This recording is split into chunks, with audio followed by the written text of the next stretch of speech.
নমস্কার বন্ধুরা, আশা করি সবাই ভালো আছেন। গরমের একটি সাধারণ এবং সুস্বাদু রেসিপি নিয়ে এসেছি। এখানে আমি ডাঁটা, ঝিঙে, আলু নিলাম। এখন কড়াইতে তেল দিয়ে তার মধ্যে ডাঁটাগুলি দিয়ে লবণ হলুদ দিয়ে কিছুক্ষণ নেড়ে চেড়ে সেদ্ধ হয়ে গেলে আমি একটা বাটিতে উঠিয়ে নিয়েছি। তারপর সেই তেলে আলু দিয়ে আলুর মধ্যেও লবণ হলুদ দিয়ে একটু লাল করে ভেজে নিলাম।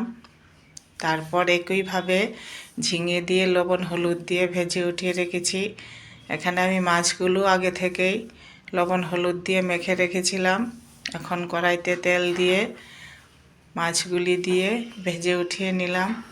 এখন সম্ভারের জন্য দেব শুকনো লঙ্কা, তেজপাতা, পাঁচফোড়ন দিয়ে কিছুক্ষণ নেড়ে চেড়ে তার মধ্যে লঙ্কা বাটা, আদা বাটা দিয়ে কিছুক্ষণ নেড়ে চেড়ে সবজিগুলো দিয়ে তারপর জিরা গুঁড়ো, হলুদ গুঁড়ো, কালারের জন্য একটু লঙ্কা দিয়েছি, লবণ দিয়ে তার মধ্যে জল ঢেলে দিলাম। তারপর সবজিগুলো ভালো করে সেদ্ধ হয়ে গেলে তারপর মাছগুলি দিয়ে কিছুক্ষণ নেড়ে চেড়ে হয়ে গেল মাছের ঝিঙে আলু ডাঁটার হালকা পাতলা ঝোল। রেসিপিটি ভালো লাগলে লাইক করবেন, শেয়ার করবেন এবং কমেন্টে জানাবেন কেমন হয়েছে। চ্যানেলটি সাবস্ক্রাইব করবেন।